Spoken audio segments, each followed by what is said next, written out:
Jean de Rideau, docteur en psychologie, comment on explique que tout à coup la mémoire revient, parfois suite à une opération, comme c'est le cas de Zaya? Qu'est-ce qui se passe dans la tête? En fait, c'est assez bien documenté. C'est l'amnésie traumatique. C'est vraiment un symptôme qui est très, très étudié.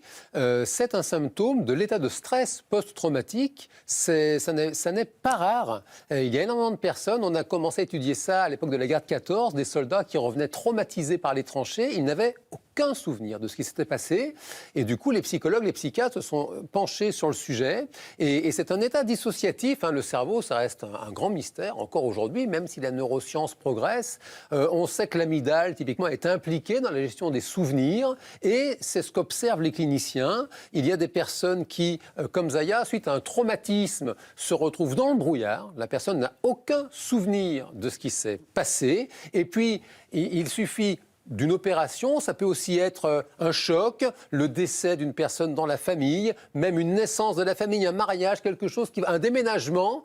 Eh bien là, on se rend compte qu'il y a tout qui revient, et ça c'est très très documenté. On a au moins 4 cas sur 10, si ce n'est plus, ça va de 1 à 5 ans, l'amnésie. Toutefois, il y a des cas d'amnésie très longue. On a même quelques rares cas, 1 cas sur 100 à peu près, qui dépassent les 40 ans d'amnésie, avec cette capacité du cerveau à tout retrouver tout d'un coup, parce qu'il va y avoir un choc, quelque chose qui va faire comme une réminiscence. Mais ce qui est assez incroyable, c'est par exemple d'oublier qu'elle a été enceinte, qu'elle a accouché. Ça paraît assez fou. Alors ça paraît fou, et en même temps, comparaison n'est pas raison, toutefois, si on regarde par exemple la capacité du cerveau lors des dénis de grossesse, par exemple, on sait qu'il y a vraiment quelque chose qui, voilà, dans le cerveau qui est vraiment capable de masquer, de mettre le brouillard sur un épisode de vie. Et puis, vous l'avez rappelé très très bien Jean-Marc tout à l'heure, on a aussi l'aspect secret de famille dans le dossier de Zaya,